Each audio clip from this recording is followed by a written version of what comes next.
ناداروں کو علم کے موتی آقا نے انمول دیے. یا ربی لک الحمد کما ینبغی لجلال وجہک وعظیم سلطانک. الحمد للہ رب العالمین والصلاة والسلام علی رسولہ الکریم. رب اشرح لی صدری ویسر لی امری واحلل عقدۃ من لسانی یفقہوا قولی. ربنا لا تزغ قلوبنا بعد اذ ہدیتنا ہب لنا من لدنک انک انت الوہاب. یا مقلب القلوب ثبت قلوبنا علی دینک. سبحانک لا علم لنا الا ما علمتنا انک انت العلیم الحکیم. فاعوذ باللہ من الشیطان الرجیم. بسم اللہ الرحمن الرحیم. السلام علیکم. کیسے ہیں آپ سب؟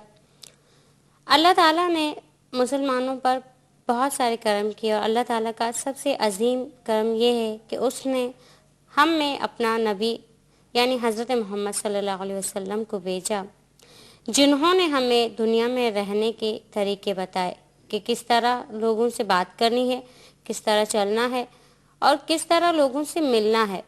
اور انہی آداب میں جو ایک طریقہ ہے وہ سلام کا ہے. سلام کے معنی ہے سلامتی کرنا، یعنی جب ایک مسلمان دوسرے مسلمان سے ملے تو وہ اس کو سلامتی بھیجے. جی ہاں بچوں، یقیناً اب آپ سمجھ گئے ہوں گے کہ آج جو حدیث ہم پڑھیں گے اس کا موضوع ہے سلام کے آداب.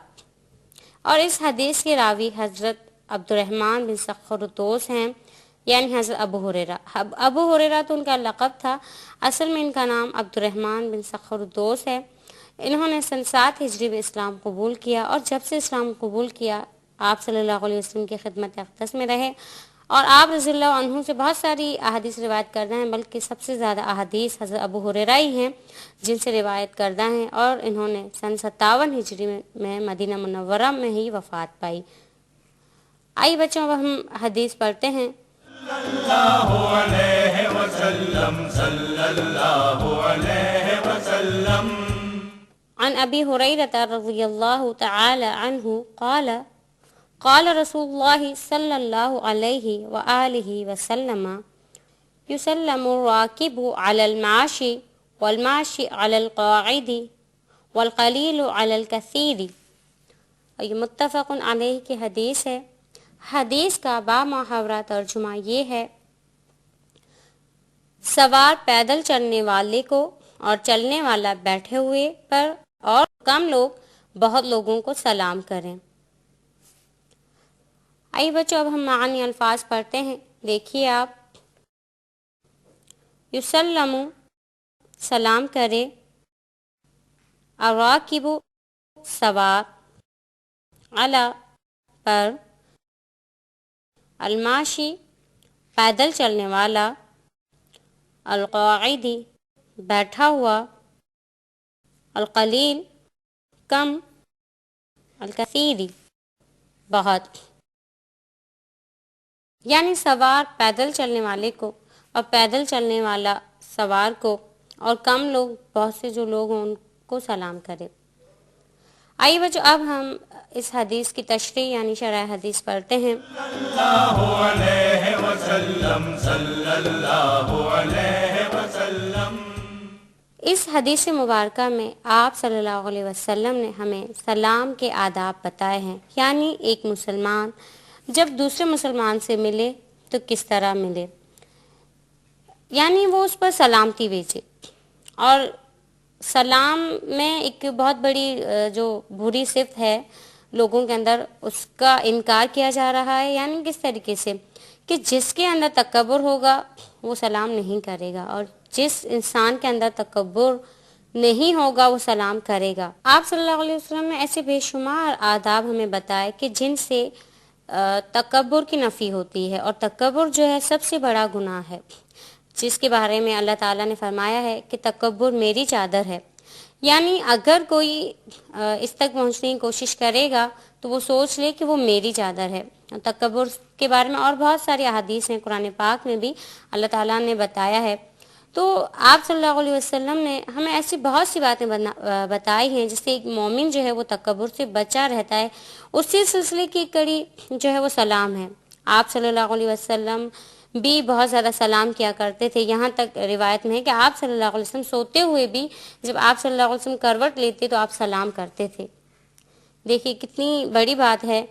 یہاں تک کہ آپ صلی اللہ علیہ وسلم نے اس مبارک حدیث میں یہ کہا کہ اگر تم سواری پر ہو تو جو لوگ پیدل چل رہے ہیں ان کو سلام کرو، اور پیدل چلنے والے جو سواری پر ہیں ان کو سلام کرو.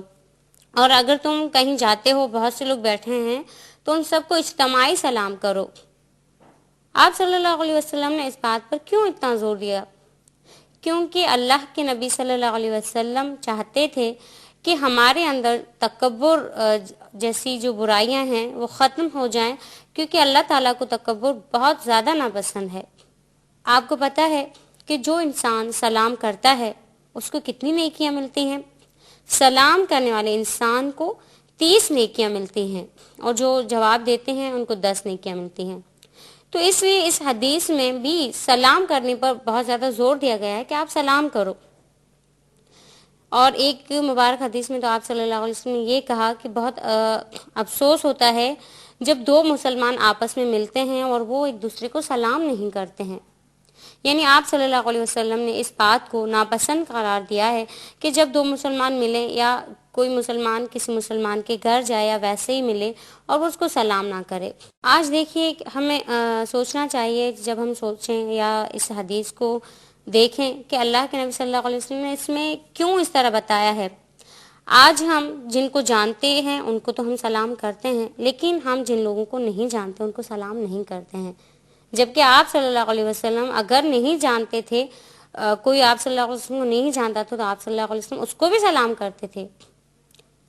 ہمیں اگر پتہ ہے کہ ہم جہاں کام کر رہے ہیں یا ہم جہاں پر پڑھ رہے ہیں، کچھ بھی ہے، ہم جہاں پر جس جگہ پر رہ رہے ہیں وہاں پر مسلمان ہیں، تو پھر ہمیں چاہیے کہ ہم جس سے بھی ملیں ہم ضرور سلام کریں. کیونکہ جو شخص یہ چاہتا ہے کہ میری نیکیوں میں اضافہ ہو اور مجھے اللہ تعالیٰ پسند کرے اور میرے اندر سے تکبر جیسی صفت ختم ہو جائے تو وہ یہ ضرور کرے گا. اور جیسا کہ میں نے آپ سے کہا کہ سلام کرنے والے کو 30 نیکیاں ملتی ہیں، تو کیا ہم اتنا بڑا عمل اپنا ضائع کر دیں گے؟ اور سوچئے دن میں ہم کتنی مرتبہ لوگوں سے ملتے ہیں، اور اگر ہم سلام نہیں کرتے ہیں تو اللہ تعالیٰ کتنے ناراض ہوتے ہیں کہ میرا ایک بندہ دوسرے سے ملتا ہے تو وہ پھر بھی اس کو سلام نہیں کرتا، یعنی اس پر سلامتی نہیں بھیجتا. دیکھیے اگر بعض اوقات یہ ہوتا ہے کہ ہم صرف دکھاوے کے لیے کرتے ہیں، صرف ظاہری طور پر سلام کرتے ہیں، لیکن گھر میں اگر ہمارے جو لوگ ہیں ان کو ہم نہیں کرتے ہیں کیونکہ باہر تو دکھاوے کے لیے کر رہے ہیں. لیکن آپ سوچیے کہ گھر والوں سے اگر اللہ نہ کرے ان کو کچھ ہو تو ہمیں کتنی تکلیف ہوتی ہے. اس لیے ہمیں ان کو بھی سلام کرنا ہے تاکہ ان پر سلامتی بھیجنی ہے. اور دوسری بات، جن لوگوں کو ہم نہیں جانتے لیکن ہمیں پتہ ہے کہ مسلمان ہیں تو ہمیں ان کو بھی سلام کرنا ہے، کیونکہ جب ایک مسلمان دوسرے مسلمان کو دعا دیتا ہے تو فرشتے اس کے حق میں دعا دیتے ہیں، یعنی اس کے لیے دعا کرتے ہیں. جیسی وہ لوگوں کے لیے بھلائی چاہتا ہے فرشتے اللہ تعالیٰ سے اس کے لیے ویسی بھلائی مانگتے ہیں. اور سوچئے کہ جس انسان کے بارے میں، جس انسان کے لیے فرشتے دعائیں کرتے ہیں وہ کتنا بلند ہے. اور یہ بات ہماری اصلاح کے لیے بتائی گئی، اور ہمارے جو اعمال ہیں ان کو اور زیادہ بڑھانے کے لیے، یا یہ کہا جا سکتا ہے کہ حوصلہ افزائی کے لیے یہ بات بتائی گئی. آپ صلی اللہ علیہ وسلم نے کہا کہ اللہ تعالیٰ فرشتوں سے کہتے ہیں کہ دیکھو میرا یہ بندہ مجھ سے ہی مانگتا ہے، میرے اس بندے کو دیکھو. تو فرشتے بھی اس کو دیکھتے ہیں، اور اللہ تعالیٰ ایک حدیث میں تو یہاں تک آپ صلی اللہ علیہ وسلم نے کہا اللہ تعالیٰ اس کا ذکر اپنے فرشتوں کی محفل میں کرتے ہیں. دیکھیے کتنا خوش نصیب ہے وہ شخص کہ جس کے بارے میں اللہ تعالیٰ فرشتوں سے ذکر کریں. اور آپ کو پتہ ہے ایک حدیث میں آپ صلی اللہ علیہ وسلم نے یہاں تک بتایا ہے کہ اللہ تعالیٰ جو انسان دنیا کے اندر اللہ تعالیٰ کی رضا حاصل کرنے کے لیے آپ صلی اللہ علیہ وسلم کی تمام باتوں کو مانتا ہے، اللہ تعالیٰ کی تمام احکامات کو مانتا ہے اور ہر کسی سے جھک کر عاجزی سے ملتا ہے، یعنی دیکھیے سلام کرنے والا کبھی تکبر میں مبتلا نہیں ہو سکتا ہے. تو اللہ تعالیٰ اپنے فرشتوں جبرائیل علیہ السلام کو بلاتے ہیں اور ان سے کہتے ہیں جبرائیل دنیا کے اندر فلاں شخص سے میں محبت کرتا ہوں، تو تم بھی اس سے محبت کرو۔ اور پھر کیا ہوتا ہے، جبرائیل علیہ السلام آسمان پر جاتے ہیں، آسمان دنیا پر، اور فرشتوں سے کہتے ہیں کہ اللہ تعالیٰ فلاں شخص سے محبت کرتے ہیں، بس میں بھی اس سے محبت کرتا ہوں۔ تو تمام فرشتوں کے دل میں بھی اس شخص کی محبت پیدا ہو جاتی ہے، اور وہ شوق سے اس شخص کو دیکھنا چاہتے ہیں، وہ کون سا شخص ہے جس سے اللہ تعالیٰ پسند کرتے ہیں، جس سے اللہ تعالیٰ محبت کرتے ہیں، اور جس سے جبرائیل علیہ السلام محبت کرتے ہیں۔ پھر کیا ہے کہ تمام فرشتے جو ہیں اس شخص سے محبت کرتے ہیں، اور وہ محبت کیسی، پھر اس شخص کے لیے دعائیں کرتے ہیں۔ اور آپ کو پتہ ہے کہ فرشتوں کی تعداد کیا ہے؟ دیکھیے، بیت اللہ شریف ہے، اس کے اوپر بیت المعمور ہے، یعنی جس طریقے سے بیت اللہ شریف کا انسان جو ہے طواف کرتے ہیں حج کے موقع پر یا عام موقعوں پر طواف کرتے ہیں، اسی طریقے سے بیت اللہ شریف کے اوپر بیت المعمور ہے، جس کا طواف فرشتے کرتے ہیں، وہ بھی اللہ تعالیٰ کا گھر ہے۔ اور روزانہ احادیث مبارکہ میں آتا ہے کہ روزانہ 70,000 فرشتے اس گھر کا طواف کرتے ہیں، اور جب سے دنیا بنی ہے اور قیامت تک دوسرے فرشتوں کی باری نہیں آتی، یعنی روزانہ نئے 70,000 فرشتے جو ہیں وہ طواف کرتے ہیں۔ اس سے آپ اندازہ لگا لیجئے کہ فرشتوں کی تعداد کتنی ہے۔ وہ تمام فرشتے اس شخص سے محبت کرتے ہیں اور پھر اس کی مغفرت کی دعائیں مانگتے ہیں۔ دیکھیے کتنا خوش نصیب ہے وہ انسان۔ آج دیکھیے کہ ہم دنیا کی محبت میں کیا کچھ کرنے کے لیے تیار نہیں ہو جاتے، اگر ہم صرف اللہ تعالیٰ کو راضی کرنے کی کوشش کریں، اللہ تعالیٰ سے محبت کرنے کی کوشش کریں۔ اور دیکھیے ایک بات اکثر میں کہتی ہوں کہ محبت کا تقاضا کیا ہے کہ ہم صرف زبانی نہ کہیں کہ ہمیں محبت ہے اللہ تعالیٰ سے۔ آج ہم سب کہتے ہیں کہ ہمیں اللہ کے نبی صلی اللہ علیہ وسلم سے محبت ہے، اللہ تعالیٰ سے محبت ہے، لیکن کیا یہ کافی ہے کہ ہم زبان سے کہہ دیں؟ نہیں، بالکل نہیں۔ دیکھیے اگر دنیا کے اندر آپ کو کسی سے محبت ہے یا آپ سے کوئی محبت کرتا ہے، آپ کے ماں باپ ہیں، آپ ان سے کہتے ہو کہ ہمیں آپ سے بے انتہا محبت ہے، لیکن جب وہ آپ سے کوئی کام کہتے ہیں تب آپ منع کرتے ہو، جب بھی وہ کوئی کام کہیں گے آپ منع کر دیں گے، تو ظاہری بات ہے وہ تو آپ سے یہ کہیں گے کہ پھر آپ کی ایسی محبت کا کیا فائدہ جو کہ صرف زبانی ہے، عملی طور پر نہیں ہے۔ جیسے دنیا کے اندر ہم محبت کا اظہار عملی طور پر چاہتے ہیں، اسی طریقے سے ہم اللہ تعالیٰ سے محبت کا اظہار جو ہے وہ عملی طور پر کریں، صرف زبان سے نہیں۔ کیونکہ رب کی محبت دیکھیے کہ صرف قرآن پاک میں یا احادیث مبارکہ میں کہا نہیں گیا، بلکہ ہم اپنے آپ کو دیکھیں، ان بے شمار نعمتوں کو دیکھیں جو اللہ تعالیٰ نے ہمیں عطا کی ہیں، یہ اس کی محبت ہے۔ تو ہم بھی آج صرف زبانوں سے نہ کہیں کہ ہمیں اللہ سے محبت ہے، اس کے رسول صلی اللہ علیہ وسلم سے محبت ہے، نہیں، ہمیں عملی طور پر بھی دکھانا ہے۔ ہم اپنے آپ کو جھانک کر دیکھیں کہ آج اگر ہم کسی سے محبت کرتے ہیں، ہمارے ماں باپ ہیں یا ہمارے بہن بھائی ہیں، تو کیا ہم یہ نہیں چاہتے، عملی طور پر دیکھنا نہیں چاہتے؟ وہ زبانی تو کچھ اور کہہ رہے ہیں اور اپنے اعمال سے ہمیں ہرٹ کر رہے ہیں، ہمیں تنگ کر رہے ہیں، پریشان کر رہے ہیں، لیکن پھر بھی زبان سے کہہ رہے ہیں کہ ہمیں آپ سے محبت ہے۔ کیا ہمیں ایسی محبتوں کی ضرورت رہتی ہے؟ پھر نہیں۔ اسی طریقے سے کیا اللہ تعالیٰ کو ایسی محبت کی ضرورت ہے کہ ہم صرف زبان ہی کہیں کہ ہاں ہمیں اللہ سے محبت ہے؟ دیکھیے اس بات کا تعلق تو دل سے ہے۔ ہم کہتے ہیں نا کہ ہمارا دل یہ چاہ رہا ہے، کسی کام کے لیے اگر ہمارا دل چاہے گا تو وہ کام ہم ضرور کریں گے کہ نہیں میرا دل چاہ رہا تھا۔ تو اسی طریقے سے ہم دل سے رب سے محبت کریں، کیونکہ پھر ہمارے اعمال جو ہیں وہ ویسے ہی ہو جائیں گے۔ اور آپ صلی اللہ علیہ وسلم نے تو ہمیں بے شمار آداب سکھائے ہیں دنیا میں رہنے کے، اور سلام آپ صلی اللہ علیہ وسلم، صحابہ کرام کو بھی آپ صلی اللہ علیہ وسلم نے سکھایا کہ جب تم آپس میں ملو تو ایک دوسرے کو سلام کیا کرو، کیونکہ اس کی بہت برکتیں ہیں، بہت فائدے ہیں۔ اس لیے ہم جب بھی کسی سے ملیں ضرور سلام کریں، اور مصافحہ بھی کریں آپ لوگ، اور سلام بھی کریں، کیونکہ اللہ کے نبی صلی اللہ علیہ وسلم نے جو بات بتائی ہے یقیناً اس میں کتنی برکتیں ہوں گی، اور جس سے اللہ تعالیٰ بھی راضی ہوں گے۔ اور ایک بات یہ بھی یاد رکھیے کہ اگر آپ کو کوئی سلام کرتا ہے اور آپ جواب نہیں دیتے تو اس کا بھی بہت بڑا گناہ ہے۔ یعنی اگر کوئی سلام کر رہا ہے تو آپ اس کے مقابلے میں تکبر کر رہے ہو کہ ہم سلام نہیں کریں گے، اور بعض لوگ بہت اکڑے ہوئے ہوتے ہیں۔ تو اللہ تعالیٰ کو تکبر پسند نہیں ہے۔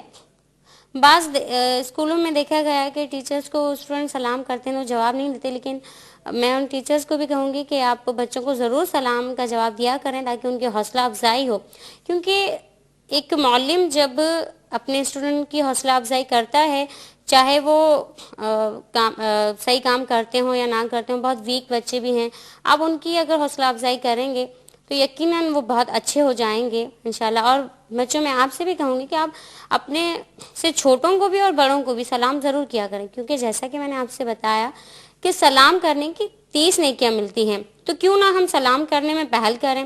اور دوسری بات یہ بتائی میں نے کہ سلام کا جواب جو نہیں دیتا اس کو بہت گناہ ہے، اور ہمیں سلام اگر کوئی جواب نہیں دیتا تو بھی ہمیں جب وہ ہماری طرف دیکھے تو ہمیں سلام کرنا چاہیے، کیونکہ ہمیں تو اللہ تعالیٰ سے محبت ہے نا، ہمیں تو نیکیاں کمانی ہے، ہمیں اپنے رب کو راضی کرنا ہے، ہمیں اللہ کے نبی صلی اللہ علیہ وسلم کی تمام باتوں کو ماننا ہے، ہمیں سب کو سلام کرنا ہے. ہاں بعض لوگوں کی عادت ہوتی ہے کہ جو اکثر افسران جو ہیں وہ اپنے ماتحتوں کے سلام کا جواب نہیں دیتے ہیں، تو اس سے کیا ہے کہ ان کا ہی نقصان ہے کہ وہ اپنی نیکیوں میں اضافہ نہیں چاہتے. اور دوسری بات، اللہ تعالیٰ نے ایک آپ صلی اللہ علیہ وسلم کے ذریعے یہ بات ہم تک پہنچائی ہے کہ تکبر کرنے والا جنت میں نہیں جائے. کس طریقے سے آپ صلی اللہ علیہ وسلم نے کہا کہ جس انسان کے دل میں رائی کے دانے کے برابر، آپ نے دیکھا ہے رائی کا دانہ کتنا چھوٹا ہوتا ہے، آپ صلی اللہ علیہ وسلم نے کہا کہ رائی کے دانے کے برابر اس کے دل میں تکبر ہے، وہ جنت میں داخل نہیں ہوگا. تو پھر ہمیں سوچنا چاہیے کہیں اللہ نہ کرے ہمارے دلوں کے اندر بھی تکبر تو نہیں ہے، ہم بھی کسی کو حقیر تو نہیں سمجھتے. اس لیے ہمیں کوئی سلام کرتا ہے ہمیں جواب دینا ہے، اول تو ہمیں سلام میں پہل کرنا ہے، کیونکہ 30 نیکیاں جو کمانی ہے. اور اس طریقے سے دیکھیے دن میں ہم کتنے لوگوں سے ملتے ہیں اور پھر ہماری نیکیوں میں کتنا اضافہ ہوگا. اور بہت سارے جب ہم اللہ تعالیٰ کی طرف آئیں گے اور آپ صلی اللہ علیہ وسلم کی باتوں پر عمل کرتے جائیں گے، ان چھوٹی چھوٹی سی باتوں پر جو کہ نو ڈاؤٹ کہ بہت بڑی ہیں، تو ایسا ہوگا کہ ہمارے جو اخلاق و کردار ہیں بہت بلند ہو جائیں گے، اور جو ہمارے دوسرے مسائل ہیں انشاءاللہ وہ اللہ تعالیٰ کے فضل و کرم سے خود بخود حل ہو جائیں گے. یقیناً آپ کی سمجھ میں یہ حدیث آ گئی ہوگی. اور ایک بار میں پھر بتا دوں کہ آپ صلی اللہ علیہ وسلم نے کیا کہا ہے کہ سوار جو ہیں وہ پیدل چلنے والوں کو اور پیدل چلنے والے بیٹھے ہوئوں کو اور بہت زیادہ کو جو کثیر ہیں ان کو قلیل سلام کریں. لیکن آپ کی سمجھ میں یہ حدیث آ گئی ہوگی، شرح حدیث بھی. آئیے بچوں اب ہم راہ عمل پڑھتے ہیں، اور آپ کو پتہ ہے کہ راہ عمل کیا ہے، یعنی اب ہم نے یہ حدیث پڑھ لی، اب ہمارا کردار کیا ہونا چاہیے. آئیے اب ہم راہ عمل پڑھتے ہیں. اللہ علیہ وسلم صلی اللہ علیہ وسلم. نمبر 1، تکبر بہت بڑا گناہ ہے، اس سے اجتناب کرنا چاہیے. نمبر 2، سوار کو چاہیے کہ وہ پیدل چلنے والے کو سلام کرے اور چلنے والے کو چاہیے کہ وہ بیٹھے ہوئے کو سلام کرے، اس سے تکبرانہ مزاج کی اصلاح ہوتی ہے. نمبر 3، کم لوگوں کو بہت سے لوگوں کو سلام کرنے کا حکم در حقیقت تربیت اور اخوت قائم کرنے کا عظیم ذریعہ ہے. نمبر 4، سلام کرنے کی اہمیت و فضیلت کو جانتے ہوئے ہمیشہ اس کو پھیلانے کی کوشش کرنی چاہیے اور اس میں پہل کرنی چاہیے. یقیناً ہم نے یہ جو حدیث پڑھی ہے اس کے بعد شرح حدیث اور راہ عمل آپ کے سمجھ میں آ گیا ہوگا، اور آپ اس پر ضرور عمل کیا کیجیے. جیسا کہ ہم سب کو پتہ ہے کہ ہم آپ صلی اللہ علیہ وسلم کی باتوں پر عمل کر کے ہی دنیا اور آخرت کی کامیابی حاصل کر سکتے ہیں، اور ہماری جو ہمیشہ کی زندگی ہے وہ اللہ تعالیٰ کے پاس ہی ہے. اور ہمیشہ کی طرح کہوں گی کہ اپنا فیڈ بیک ہمیں ضرور لکھیے. اسکرین پر ہمارا جو ای میل ایڈریس لکھا ہوا آ رہا ہے اس کو نوٹ کر لیجئے، اور اس کے ساتھ ہی مجھے اجازت دیجیے. اللہ حافظ. السلام علیکم ورحمۃ اللہ وبرکاتہ. اس پروگرام کی سی ڈیز اور ڈی وی ڈیز کے لیے درج ذیل پتے پر اپنے آرڈرز بذریعہ خط یا ای میل بک کرائیں. Incharge QTV D120 site Karachi Pakistan. Email address qcampus@arydigital.tv. ناداروں کو علم کے موتی آقا نے انمول دیے. أعوذ بالله من الشيطان الرجيم. بسم الله الرحمن الرحيم. إن هذا القرآن يهدي للتي هي أقوم بے شک یہ قرآن اس راستے کی طرف رہنمائی کرتا ہے جو بالکل سیدھا ہے۔